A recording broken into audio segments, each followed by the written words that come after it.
Igbo ndị ọma, ejiri m aha Chineke nke kere n'igwe n'ụwa bụ Chineke nke kere ndị Igbo na-asị udo dịrị unu. Abụ m Onyedikachi, onye ozi nke Chineke. Anyị na-ekwu okwu n'isi okwu nke na-ekwu banyere ibi ugwu n'ala Igbo.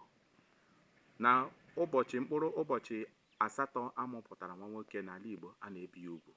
Otu akwa ka ọ dị n'agbụrụ ụmụ Izrel, na mgbe amụpụtara nwa nwoke na agbụrụ Izrel, mkpụrụ ụbọchị nke asatọ a na-akpọrọ ya jee ebe a na-ebi ugwu, dịka edere ya na Leviticus isi 12 amaokwu nke 3. Ọ sị na ụbọchị nke asatọ a ga-ebi nwa nwoke ọbụla ugwu. Ụfọdụ mgbe a na-ekwu okwu na-asị na Igbo sitere n'agbụrụ ụmụ Izrel. Ile ọtụtụ usoro ụmụ Izrel si eme ihe ha ka edere n'akwụkwọ nsọ a, na usoro ndị Igbo si na-eme ihe ha, otu akwa ka ọ dị na ha bụ otu ihe. Ya mere njiri na-asị ajụ ọ bụ eziokwu na ụmụ Igbo sitere n'agbụrụ ụmụ Izrel. Na oge ochie, mgbe ọbụla amụpụtara nwa nwoke, naanị mkpụrụ ụbọchị nke asatọ a na-akpọrọ ya jee n'ebe a na-ebi ya ugwu. O nwere agbụrụ nke anyị maara nke ọma n'obodo a bụ Naijiria, na amụọ nwa nwoke anaghị ebi ya ugwu na mkpụrụ ụbọchị nke asatọ, kama na ọ na-eme afọ ole na ole tupu eje kpọrọ ya jee bie ya ugwu.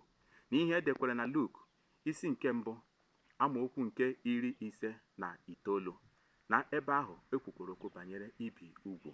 Edere ebe a na AD 1 ka nke a na-aga ịgụpụtara ya ugbu a. Gee ntị.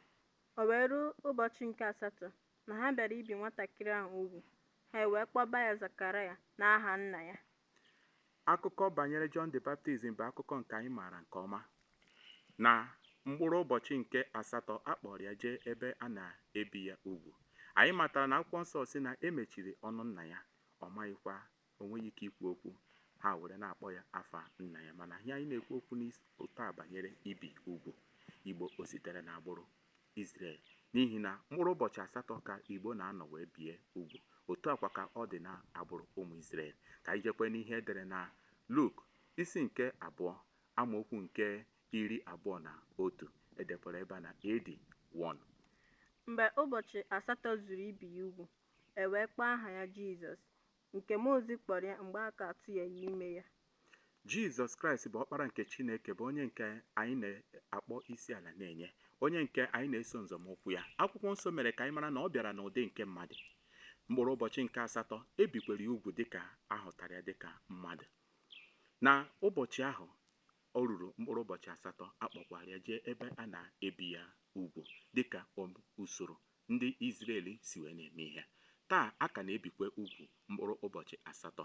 Na-ebisia mmadụ ugwu, a na-eme ya gịnị? Aba ya afa. Ya mere ndị Igbo ji atụ n'ilu na-asị na a na-ele nwata anya n'iru, a na-aba ya afa. Jizọs Kraịst mkpụrụ ụbọchị asatọ ahụ, e nwere afa enyegworo ndị mmụọ ozi kwuru na-ekwe ihe agaji ịkpọ ya ụbọchị ahụ ka eji were kpọọ ya afa ahụ. Ma wee na-ajụ ọ bụ ezie na anyị sitere n'agbụrụ ụmụ Izrel. Igbo ndị ọma, ana m asị udo dịrị unu.